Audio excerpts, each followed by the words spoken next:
Karena apa? Karena saya, kata saudara, karena yang menanggung dosa kita. Lalu Bapa yang Maha Suci tidak mau melihat Yesus, tapi Yesus menjerit, Eli, Eli, lama sabachthani. Ya Allahku, ya Allahku, mengapa Engkau meninggalkan aku? Mengapa, saudara? Karena pada waktu itu dia menjadi miskin. Akibat dia dianggap sebagai orang berdosa, menggantikan kita semua. Supaya apa? Supaya kita yang menerima dia sekarang kembali menjadi anak dan menjadi kaya. Firman yang menjadi ayat emas kita terdapat di dalam konteks ketika Rasul Paulus mengumpulkan bantuan keuangan untuk jemaat Yerusalem yang sedang mengalami paceklik.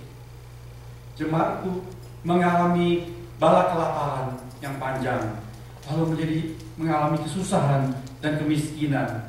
Paulus mengumpulkan donasi dari jemaat-jemaat Kristen yang dia dirikan.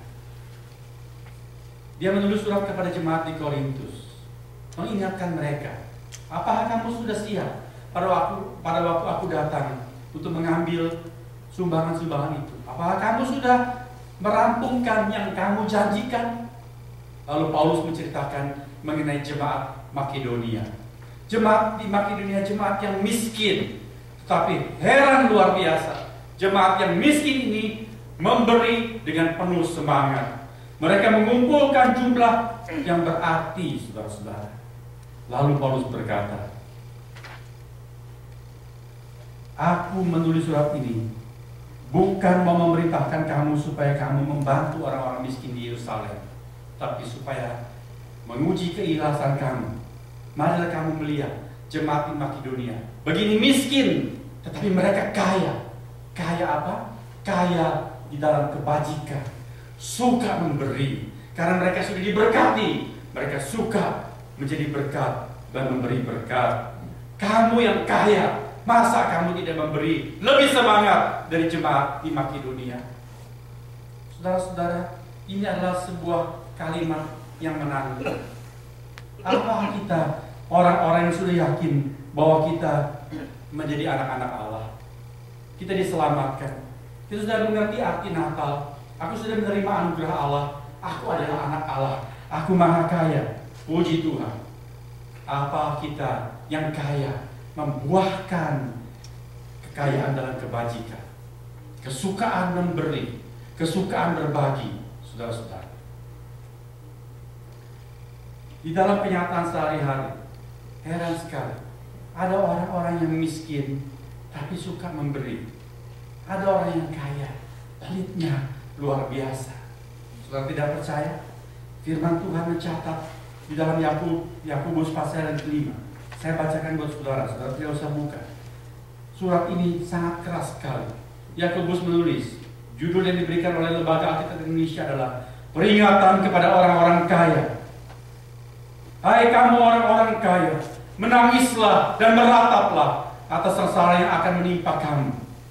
Kekayaanmu sudah busuk, pakaianmu telah dimakan ngengat, emas dan perakmu sudah berkarat, perhatikan, dan karatnya akan menjadi saksian terhadap kamu dan akan memakan dagingmu seperti api.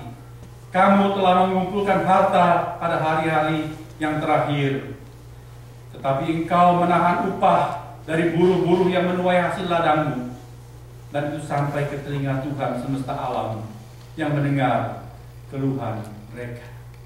Siapakah orang-orang kaya ini? Bukan orang-orang kafir, tapi adalah orang-orang Kristen. Sebab surat Yakobus ditulis untuk orang-orang Kristen. Ada orang-orang Kristen yang kaya raya, tapi miskin rohani. Datang ke gereja, mendengar khotbah, menikmati acara-acara dalam gereja, menjadi pengurus, aktif, menjadi pemimpin, nampaknya orang rohani, tapi tidak membuahkan kebajikan, tidak kaya di dalam kerohanian, seperti jemaat di Laodikia, suami-suami. Saudara-saudara, ada orang yang suka berbagi. Berbagi apa? Berbagi waktu. Saya suka ambil bagian dalam pelayanan. Saya mau ikut berdoa, saya ikut Bible study, saya ikut kegiatan. Saya bagi waktu saya. Saya membagi tenaga saya. Tapi siapa yang membagi uang? Tidak gampang, saudara-saudara. Ada orang suka membagi pikiran, membagi waktu, membagi tenaga, tapi keluar uang susah. Heran. Maka Tuhan mengukur kasih kita antara lain dari bagaimana kita bersikap terhadap uang. Apakah uang itu tuan kita dan kita budaknya, atau uang adalah budak kita? Kita menggunakan dia seperti pelayan untuk mengerjakan pekerjaan-pekerjaan kebaikan, pekerjaan-pekerjaan Tuhan, pekerjaan yang bernilai kekal. Saya membaca sebuah kesaksian indah luar biasa. Tahun 1950-an, orang pergi menginjil ke Afghanistan. Orang itu lahir dan besar di Afghanistan. Lalu dia punya beban untuk Afghanistan. Itu tahun 50-an. Satu hari dia mendengar di Washington DC, pemerintah Amerika membangun satu masjid yang besar untuk diplomat-diplomat yang beragama Islam.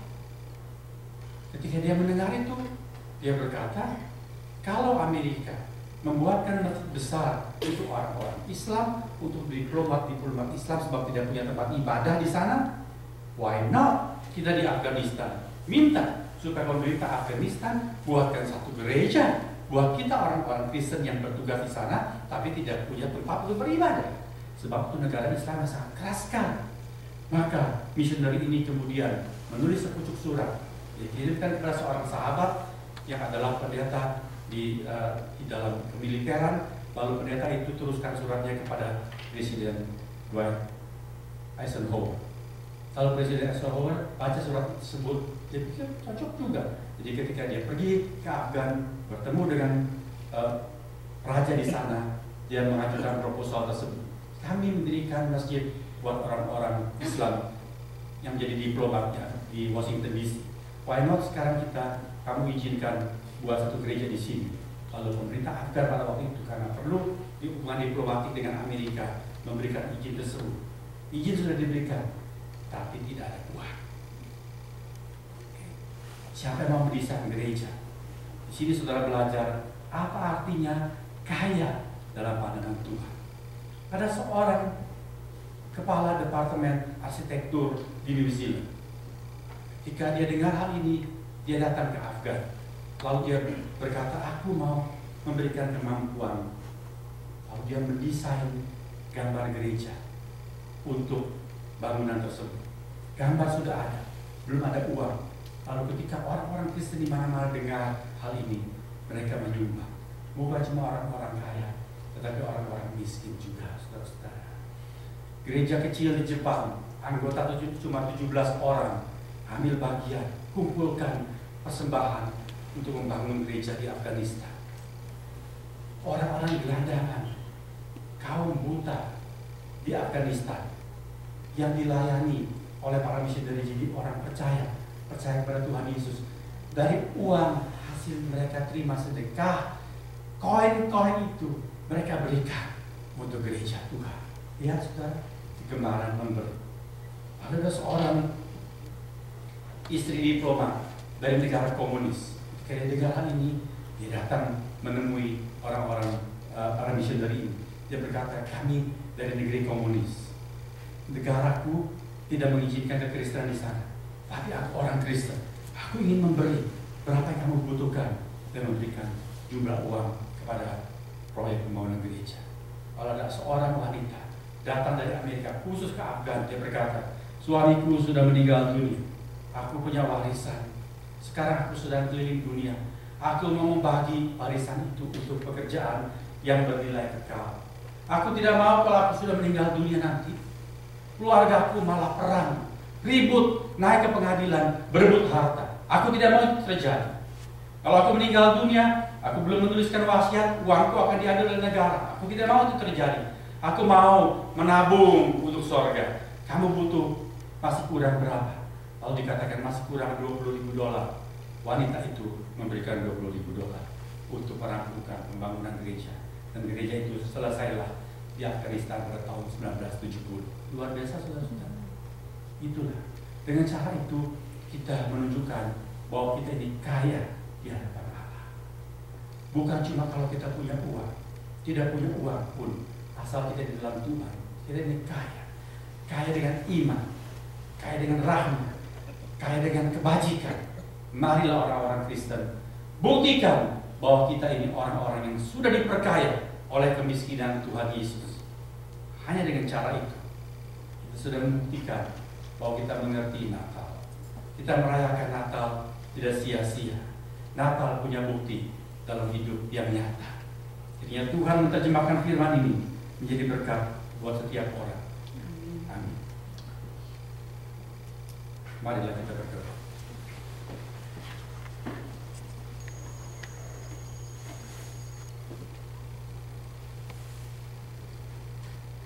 Entah sudah berapa kali ya Tuhan kami masing-masing merayakan Natal, tetapi berapa banyak dari antara kami yang sungguh-sungguh menghayati makna Natal. Tuhan, kami mengucap syukur atas firman pada sore hari ini yang Engkau cerahkan.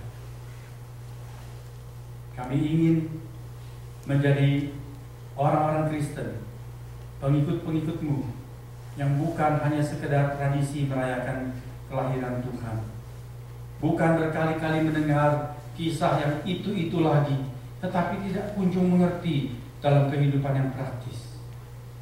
Tuhan, hari ini kami mau menyimak, merenungkan, dan menanamkan di dalam hati sanubari kami bahwa Engkau yang Maha Kaya lahir ke dalam dunia, memilih dengan rela menjadi miskin, supaya kami yang miskin karena dirampok dosa boleh kembali menjadi kaya dalam pandangan Allah, menjadi anak-anak Bapa Sorgawi, dan menjadi waris kerajaan sorga, memiliki segala sesuatu seperti Engkau miliki.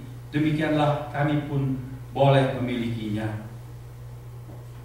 Bukan cuma nanti, tetapi sekarang di sini. Damai sejahtera-Mu kiranya menjadi damai sejahtera kami di dalam segala keadaan. Bukan cuma pada waktu keadaan lancar dan senang, tetapi ketika juga keadaan mencekam dan susah. Kasih bukan cuma menjadi klise milik-Mu, tetapi juga menjadi milik kami, yang terwujud di dalam keluarga kami, di antara orang-orang terdekat dengan kami,